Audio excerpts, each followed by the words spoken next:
Hello. Welcome back. I am your host, Opinionated Ray, and welcome back to the Opinionated Ray podcast.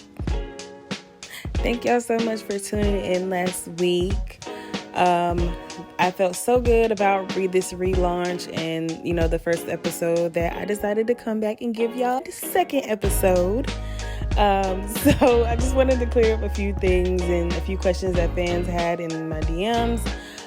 They were kind of really just asking me about my career and how I got started as a journalist. So I kind of want to talk about that today. Are y'all ready?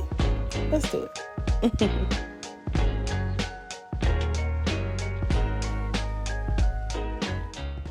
So this episode is really about the rebirth of yourself. And to me, that means really taking back control of your life and, transforming it and yourself into who you truly want to be, living a purposeful life. People get married, people move, people lose weight, people get jobs, like all the time. So these are all signs of a rebirth. But during these transitional phases, we doubt ourselves. But why do we do that? I mean, think about it. How many times have you said that I'm starting over this year? Like, just alone. It's already May. You probably said you're going to restart everything over 4 or 5 times already, to be honest. I'm sure I probably said it 3 times. But then how many times have you said that you needed a reset? How many times that you said that you need some type of upliftment and you just didn't take the steps towards doing so? So after sharing bits and pieces of my love life on last week's episode, this seemed like a good opportunity to, just to reflect on my own life and my career and how I became a journalist. Those of you who know me since childhood, I used to fancy myself as a dancer. Dancing was like second nature to me as a kid. And I had huge dreams of becoming a renowned choreographer and, my mom seeing me dance on stage at concerts and award shows. Like that was me. Like that was my career. That's what I wanted to do. And that was just completely opposite from what was going on in school. I had English and language arts classes. And so those kind of became like my favorite subjects in middle school because I was able to write stories. I was able to, showcase my creative side through writing, which I, hadn't really thought about before. And I had professors. I said professors. I had teachers who were, truly invested in my education back then when I was growing up. So, they would take the time to help me write stories, talk to me about my ideas, so I can really flush them out. Like, I truly appreciate the teachers that I had growing up because they, like I said, they were definitely dedicated to, seeing a lot of us achieve, get out of school, and just do better with our lives. And so from the time that I was 3 up until like maybe 18, 19, like I've danced professionally. So I've done ballet, jazz, tap, lyrical, African, like literally I've done so many different forms of dance. And I've loved them all and they've all brought a different type of joy to my heart for sure.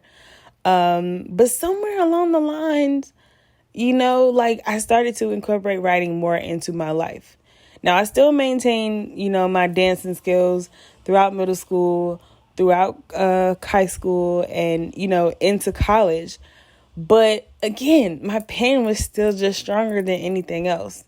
And that's what I wanted. And that's what I wanted to go after. And it wasn't until college that, I decided to kind of just, dance one last time, have one big hurrah for the road. And that I had my final performance, I believe, after freshman, sophomore year. And I haven't looked back. Do I miss dancing? Yes. Do I see myself doing that over writing? No. But dancing gives me a different type of joy that just makes me feel very free and makes me feel very disconnected from the world. And I love that. And y'all, when I tell y'all, I was hot stuff when I was dancing. Like, I was the shit. I'm not gonna lie. I was the girl in the front. I had the little attitude. I had like the facial expressions. Like, it was all me. It was all there. And that's how I knew I was supposed to be doing what I was supposed to be doing, because these teachers would put me in the front like all the time. So I knew what I was doing. I knew, I know how to handle my feet. I know how to handle my arm movements, whether I'm doing hip hop, jazz, ballet, or, whatever. I know how to, pay attention to my body and what I needed to do. But as I'm getting older, I've been feeling the urge to start dancing again. I don't know why, but it's really been, coming at me really hard, and it can be anywhere. So sometimes I'll be out and I'll see a group of dancers walking, or I'll get on Instagram. I'll literally different days where I'll get on and I just constantly see videos of groups dancing and stuff, and I'm like, what is going on? But I know I want to start dancing again, and not for any type of competition like I used to do, or anything like that, just to dance purely out of joy. That's it. Nothing more, nothing less. I don't want to get paid for it. I don't want to really work for it. I just want to dance and have fun and live and be in the moment, and use that as my way of transitioning into, this rebirthing of, I don't regret at all, the time that I spent dancing or the time that I stopped dancing, because during both times I was pursuing my passions. I can never regret any time or any effort that I put toward pursuing something that I wholeheartedly believe in. It's never a waste of time. It's just evolution, right? Another part of me, another part of my chapter, another part of my journey, and it's amazing. And I love that the Rachel the dancer, because that's what I call it. And I love that Rachel the dancer is kind of coming back out a little bit, because I've been Rachel the writer for so long. I feel like I almost forgot, that I could do other stuff. That I don't have to just sit at a computer and write an amazing story or do a dope interview. I can be, great and still be great in other areas as well.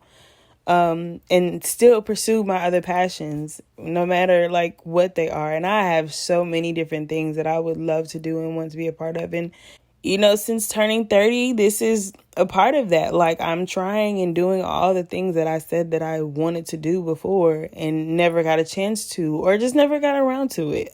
Because, life be lifing.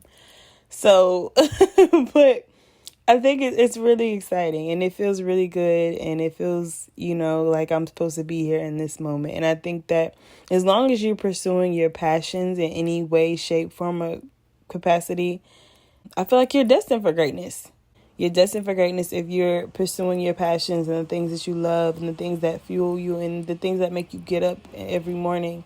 So being that I made this change from dancer to writer, it just pushes the message that, as we go through life, we will experience all of these different changes. And some of these changes that catch us off guard. I know for me, for example, my father passed away at the age of 19.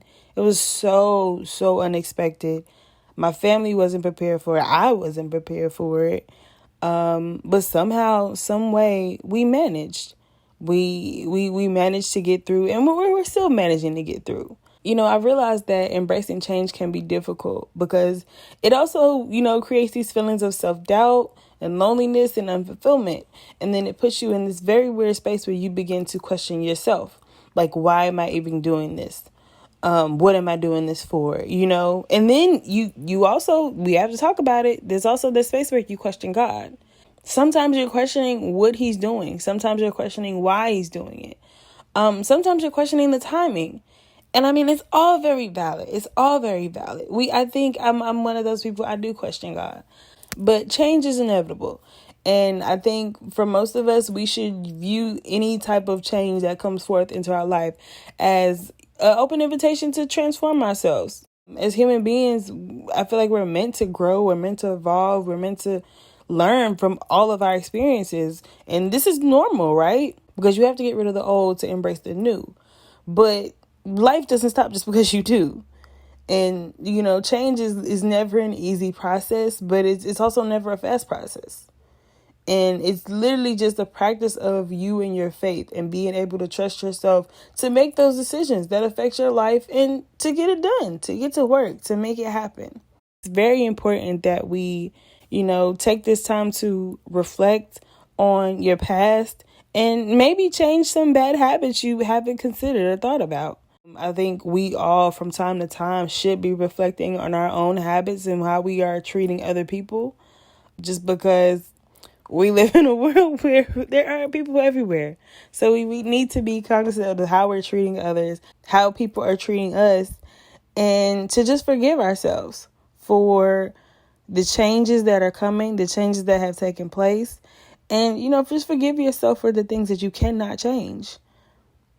Like I said, life is just about moving forward and evolving and growing. And you're not growing if you're focused on the mistakes you made in the past. You have to forgive yourself and move on and keep moving forward. And I mean, of course, you have your moments where, you're still thinking about it, but you can't dwell in that. It's like I said last episode, like, I will not sit in my sorrow. So you can't sit in your sorrow or things that you're going through. You have to find a way to move forward. I'm not saying don't deal with the hurt. I'm not saying don't deal with the pain, but you still have to move forward. You still have to move forward at the end of the day. And it takes, like, change comes from so many different things, and even like the smallest things, like cleaning your room or, a closet that you haven't touched in a while, or maybe that box that's in the attic that nobody refuses to touch.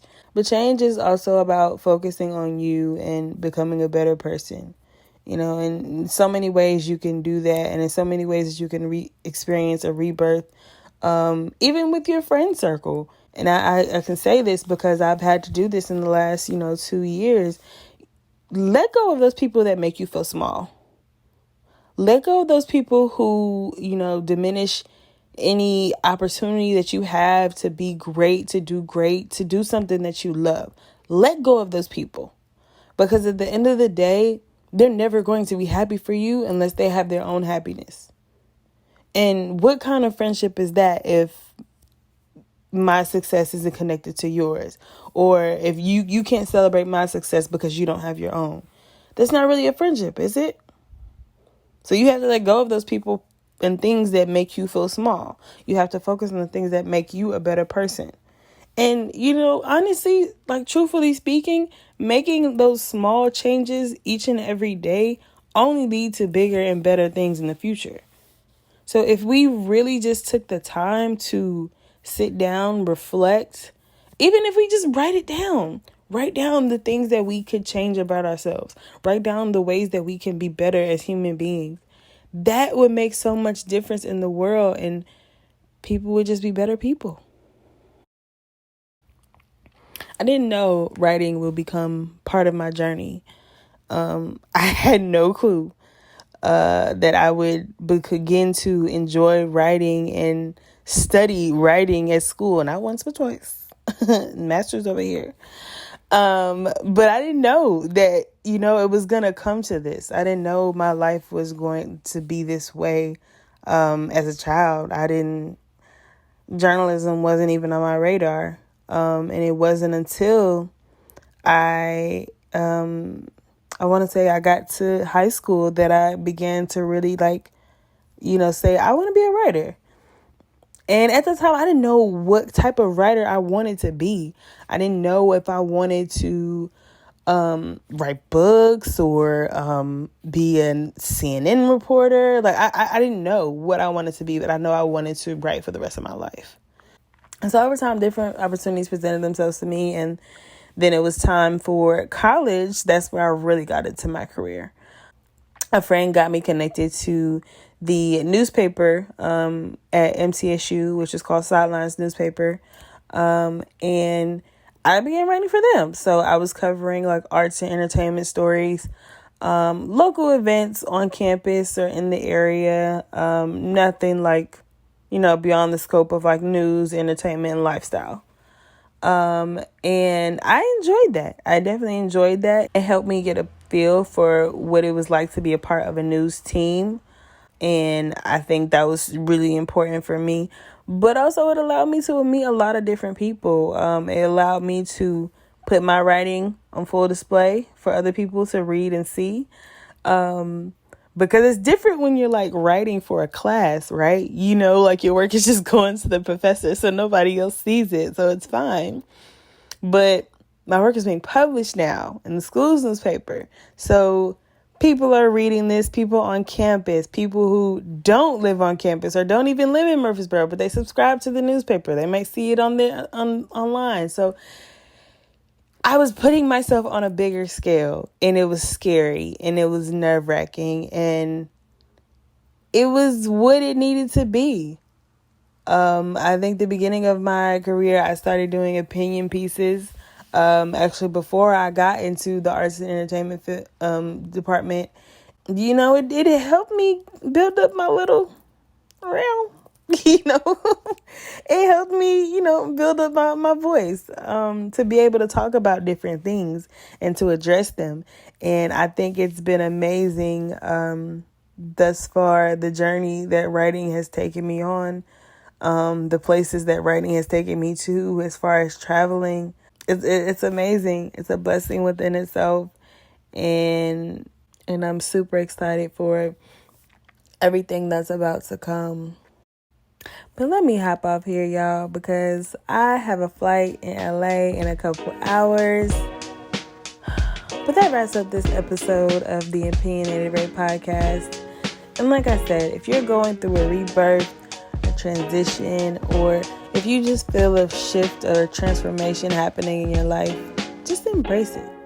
Walk into it with open arms and just embrace the new and positive changes that are about to come into your life, whatever they may be. Of course, we may not know some of them. You know, God works in mysterious ways, but He's always right on time. So don't worry about it. He's got you.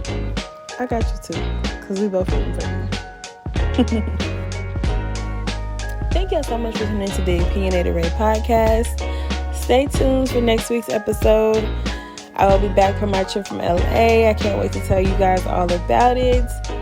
It's gonna get popping. That's all I'm gonna say. So make sure you tune in. Make sure you subscribe to Opinionated Ray Pod on Instagram. You all can follow my personal page at Opinionated Ray on Instagram as well. And yeah, I hope everyone has a blessed week. I hope everyone has an amazing day. And let's finish the week strong, y'all. Bye.